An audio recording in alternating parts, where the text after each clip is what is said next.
Reverend Barber, near the end of the debate, Vice President Mike Pence refused to commit to a peaceful transition of power if Biden wins the election. Instead, he commented on Trump administration's legal efforts to restrict mail-in voting.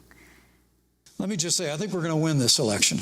President Trump and I are fighting every day in courthouses to prevent Joe Biden and Kamala Harris from changing the rules and creating this universal mail-in voting that will create a massive opportunity for voter fraud. And we have a free and fair election. We know we're going to have confidence in it. And I believe in all my heart that President Donald Trump's going to be reelected for 4 more years. So let's talk about the Trump administration's efforts to stop voting and also what you're doing, but the significance of this.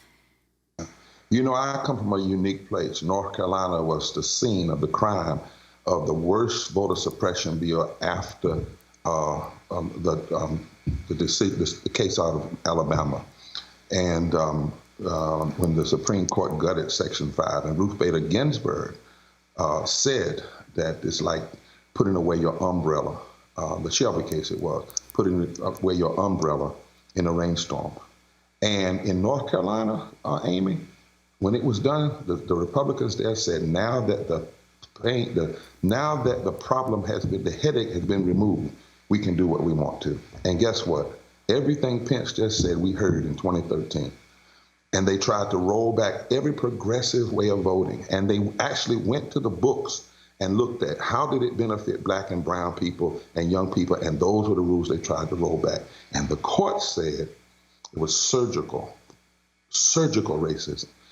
And what I saw in North Carolina, what we defeated in North Carolina, what we filed suit against in North Carolina, is now what Trump and Pence are talking about doing on the national level. Surgical racism with surgical precision. I wish the moderator had drilled down on that voting rights case, because, you know, Pence and Trump don't believe in the Voting Rights Act. I mean, Republicans don't believe in restoring, even the black one, like Tim Scott. They don't believe in it. They know they cannot win if everybody votes. They are terribly afraid of poor and low-wealth black and brown people voting. So what are we doing? We're saying to people, you have to vote. We have a campaign called We Must Do More. And your listeners can go to www.poorpeoplescampaign.org. We've mobilized more than 5,000 persons to make over 1 million calls to poor and low-wealth people in 8 states, where we know the percentage of poor and low-wealth people that need to turn out to change who sits in the Senate, who sits in the presidency, who sits in governors' mansions and general assemblies is under 20%.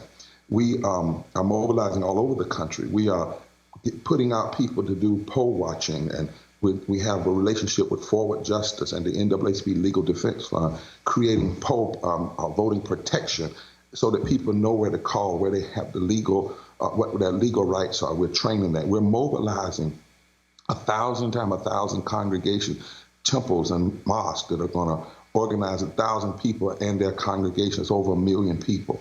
We're organizing 10,000 people of faith that we're asking each one of them to reach out to 100 people and to get them to the polls and vote. And we're telling people, vote by absentee ballot.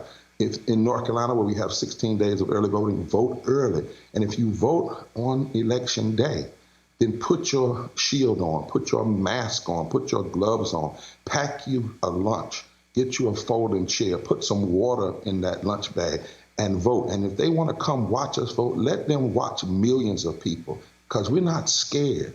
We're not giving away this democracy. Let them come and watch me, and then stop saying Trump won the last time. He was selected by the Electoral College because of 80,000 votes. We have to end this mythology that he had some kind of superpower. The fact of the matter is 100 million people did not vote. Reverend Barber, at one point during the debate, a fly landed on Pence's head for nearly 2.5 minutes, prompting widespread commentary online. Professor Ibram X. Kendi, author of the best-selling book How to Be an Anti-Racist, tweeted, "As soon as Pence started denying the existence of systemic racism, the fly got him." And you have a record last night, a ceiling shattered.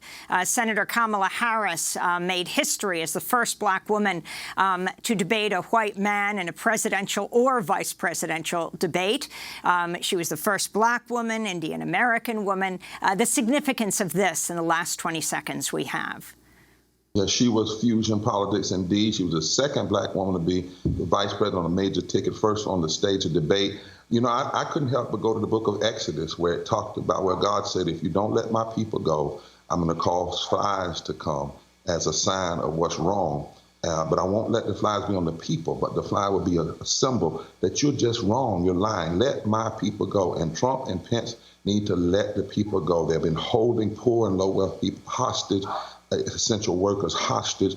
It's time for a change in this country. Reverend Dr. William Barber, co-chair of the Poor People's Campaign, we want to thank you so much for being with us, speaking to us from Raleigh, North Carolina. To see the full debate at democracynow.org, go there and you can see the 90 minutes. Again, President Trump says he refuses to participate in a virtual debate. We'll bring you the latest. Check at democracynow.org. I'm Amy Goodman with Nermeen Sheikh. Stay safe, save lives, wear a mask.